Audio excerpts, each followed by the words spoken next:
1차 방정식에 활용해서 이렇게 물건들을 공평하게 나누어 주는 형태의 문제가 있습니다. 여기에서는 학생들에게 공책을 나누어 주고 있는데 그냥 나누어서 딱 떨어지면 뭐 모든 문제가 없겠죠. 그런데 이런 상황이 발생한 거예요. 6권씩 나누어 주었더니 4권이 남았대요. 그래서 4권 남은 게 아깝잖아요. 야, 조금씩 더 줄게. 그리고 조금만 더 주지, 너무 많이 줬네요. 9권씩 나누어 줬더니 11권이나 부족했대요. 아, 다시 걷자. 다시 6권씩 주자 했을 것 같네요. 어쨌든 이런 상황이 발생했을 때 도대체 학생 수는 몇 명이었게? 이걸 묻는 게 보통이고요. 한 단계 더 나아가면 공책은 총 몇 권 있었는가? 라고 묻기도 합니다. 그런데 이렇게 단계로 나와 있진 않고 보통은 얘만 나와 있거나 아예 한 번에 공책을 물어보는 경우가 있어요.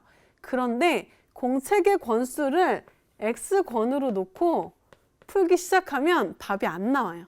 그래서 이런 문제는요. 공책을 물어보든 학생 수를 물어보든 일단 나눠줘야 되는 대상 있죠. 학생 수를 X로 놓고 이 말이 없더라도 학생 수를 무조건 X로 놓고서 푼 다음에 나중에 공책 얘기를 해야 된다는 거.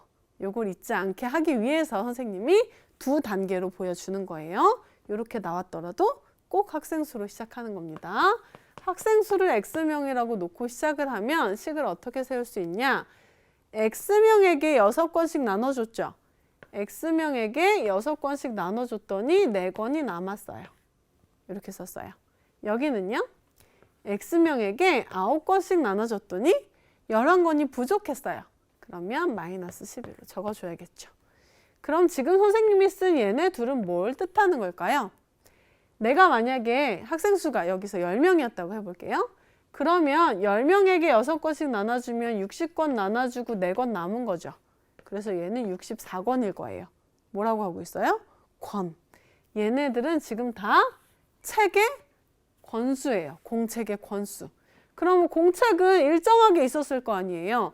6권씩 나눠줘서 4권이 남든 9권씩 나눠줘서 11권이 남든 어쨌든 공책의 개수는 정해져 있었겠죠. 그러니까 얘네 둘은 똑같아야 돼요. 여기에서 어디에도 뭐랑 뭐랑 같다라는 말 등식을 세울 만한 거리가 없잖아요. 그래서 우리가 만들어줘야 돼요. 공책을 구하는 식을 2개나 우리가 찾아냈기 때문에 어차피 얘네 둘은 같을 수밖에 없다. 이렇게 식을 만드는 게 포인트입니다. 자, 그럼 이제 x를 구해봐야겠죠? 끼리끼리 모아보면 24 가주시면 여기다 쓸게요. 6x-9x는 마이너스 11 살던데 마이너스 4가 왔어요. 6-9는 마이너스 3x, 얘는 마이너스 15. 양변을 마이너스 3으로 나누면, 나눠볼까요? 나누면 x는 플러스 5 이렇게 되네요. 그럼 학생 수는 몇 명이었다? 5명이었다. 이렇게 구하고 나서 이제 공책이 총 몇 권 있었는가로 가는 거예요. 자, 공책이 총 몇 권 있었는지 구하는 식은요. 풍성해요. 무려 2개나 있어요. 왜냐? 얘도 공책을 나타내는 식이었고 얘도 공책의 권수를 나타내는 식이었죠. 그래서 어차피 공책이니까 둘이 같다라고 우리가 식을 놨죠. 그러니까 여기다 5를 넣든 여기다 5를 넣든 답이 똑같이 나와야 돼요. 그래서 여기다 5를 넣으면 6 곱하기 5 더하기 4니까 6, 5는 30, 30 더하기 4는 34권이다. 이렇게 얘기할 수 있습니다. 마찬가지로 여기다 5를 넣었다고 해서 검산해봐도 좋겠죠. 9, 5, 45에서 10을 빼면 똑같이 34권 나오는 것을 확인할 수 있습니다.